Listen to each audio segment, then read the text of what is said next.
guys, welcome back to my channel. Today I have a different type of video for you. I've never done a Q&A on my channel before, probably because I'm not interesting.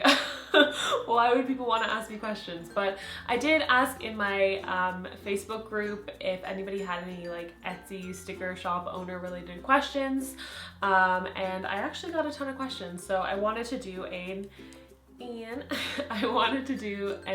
sticker shop owner Q&A. If you guys don't know already, I do own the shop Pretty on Paper Co. I've owned this shop since September of last year, so just over a year now.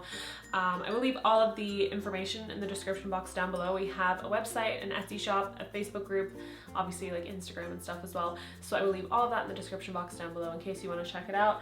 I'm presuming most of you guys know what shop I own though, so I'm presuming it will just be redundant information. But anyway, I asked in my Facebook group if anybody had any questions, so I'm just gonna dive right in really. I'm trying to keep this really casual. If you haven't noticed already, I'm leaning back on my chair. So yeah, okay, so the first question is from Camilla, and her question is, how do you manage to prioritize your time between your business and your personal life since you run your business from home? So I don't do a really good job. I know before Christmas, I was literally staying up every single night, pulling all-nighters, staying up till 4 or 5 o'clock in the morning and working on orders and working on new designs and stuff. And it did really take a toll on my personal relationships. I wasn't really seeing my friends that often. I wasn't really spending that much time with Gary, even though we lived together. And I kind of made it a goal this year to find balance in my life. So my memory card actually filled up, so I had to take a little break there, but as I was saying, yeah, I made it my goal this year to kind of have more balance in my life. And even though I'm still working a lot, I do kind of make more of a conscious effort to stop working once Gary comes home and have couch time. We go out a bit more at night. I would meet up with my friends a little bit more. I think as an adult, your kind of social life just takes a hit anyway, especially when you find that's someone you're going to spend the rest of your life with. You're going to spend a lot of time with them because they're your best friend. So my main priority really is spending as much time with Gary and building that relationship and maintaining that relationship. But I do obviously go out and see my friends every so often too, but we're all so busy that it's really hard to find a time. But yeah, it is really hard. I mean, I still do work a lot at night, if I have new releases coming up or something like that, or if I'm particularly busy, Gary totally understands, and it's just part and parcel really with running your own business, I guess. Okay, next question is from Britannia. I hope I'm saying that right. What is your advice for those who are thinking of starting a shop? How did you start off, small or big? What I mean is a couple of things at a time or quite a few postings. Also, how did you manage working and having a shop? So first of all, I started off quite small.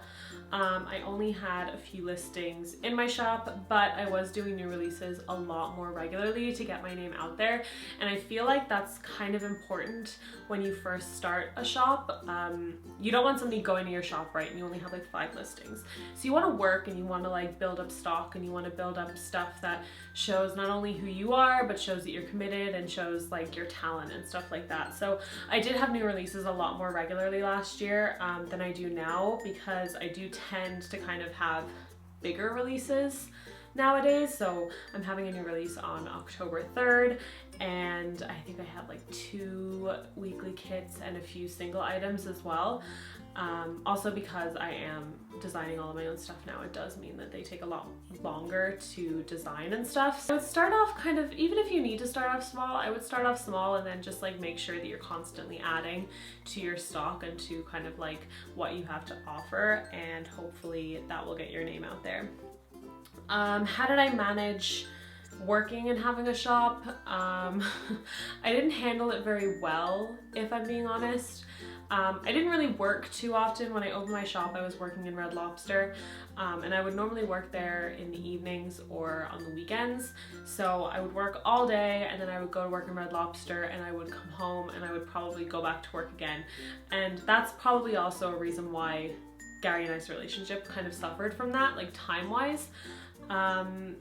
But I think it's all just about being organized. I mean, I'm probably the most unorganized planner in the history of life, but I am getting a little bit better at organizing my time, and it's definitely a struggle between like my procrastinating ways and needing to get stuff done. Like, I am a world-class procrastinator. What is your advice for those who are thinking of starting a shop? I would definitely say don't jump into it thinking that you're gonna make a quick buck, because I see shops open every single week. Every single weekend I see a new shop on Instagram. And I think it's great. Like, obviously there's room for everyone because everybody has different styles, everybody has different, like, everybody's creative and everybody's different, you know, but I feel like a lot of people are getting into it thinking that it's really easy and that it doesn't take a lot of time, when in reality, it takes a ton of time. Like, this is my full-time job and I still don't have enough hours in the day for everything that I want to accomplish. So I really wouldn't get into it thinking that you're gonna make a quick buck, because I really, really don't think that's the case. Kayla asks, where did you get your ideas for stickers or sets? When I was buying digital paper on Etsy, I really kind of, I didn't really have any like ideas. I kind of just browsed, and if I liked some digital paper, then I would buy it and I would make a kit.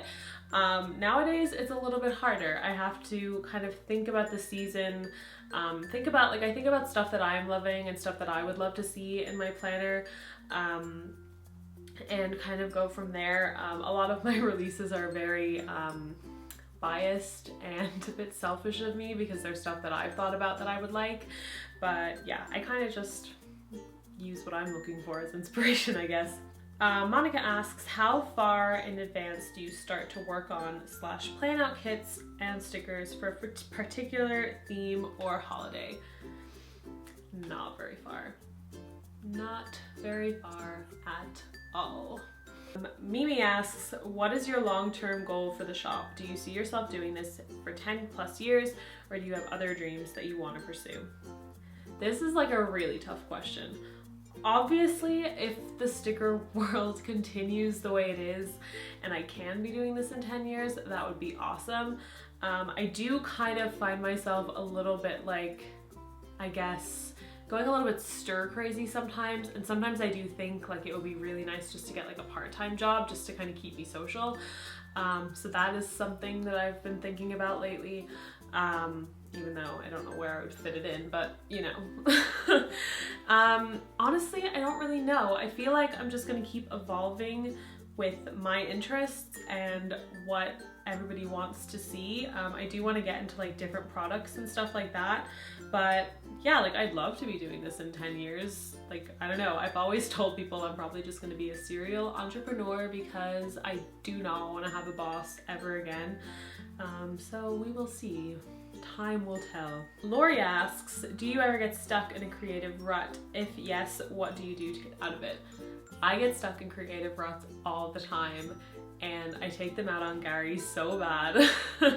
This poor guy, he takes so much flack from me. What do I do to get out of it? Normally when I get in a creative rut, I'm thinking too big, like I'm thinking outside my current skill set. So I normally just have to kind of like simplify things if I get into a creative rut.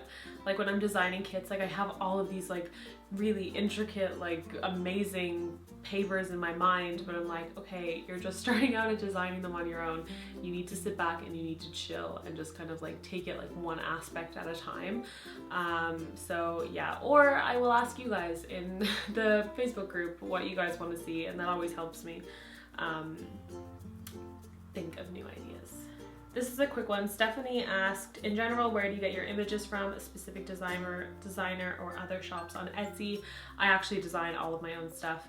I did want to reply to her in the group, but I figured I would answer the question on here. I used to get all of my digital paper on Etsy. There's a ton of amazing artists on Etsy, but I just kind of got a little bit frustrated with, like, I would find this amazing pack of digital paper and I wouldn't be fast enough to get it out, and then like the next weekend I would see like 50 million shops with using the exact same digital paper, and it just kind of got a little bit annoying. So I decided to just design my own stuff. So that couldn't happen. And the last question of this video, what is the process from the time a customer orders to the time you go to the post office? When I was ready to ship, it was super easy. I would just get an order and I would pick stuff out of my stock, package it, put the stamps on it, and go to the post office. But now it's a little bit more difficult, so I'm not ready to ship anymore because it just got away from me, really. So what I do now is I kind of take them in batches, and I batch print and cut orders, which is why like a lot of orders will go out in one day. So I will just batch print and cut, put them in their bags and bring them to the post office. It sounds simple, but it does take a long time. Like it takes a long time to print on a high quality. And I don't have a ton of machines either, so it does take some time to cut them too. So that is it for this Q&A video. I hope you enjoyed it. I hope it gave you some insight into my life as an Etsy sticker shop owner. If you like these type of videos, let me know in the comments down below, and I will be sure to do another one. If you guys want to do like a general Q&A too, like I'd be up for that. But yeah, I hope you enjoyed this video, and if you did, make sure to hit the subscribe button down there. And I will see you in my next video. You're actually going to be getting a video on Sunday, Monday, and Tuesday next week because it's just a busy week. So yeah, stay tuned for that. Oh, Sunday, Monday, Tuesday, and Wednesday. Oh my god, you guys are being spoiled for videos. Okay, I will see you in my next video on Sunday. Bye.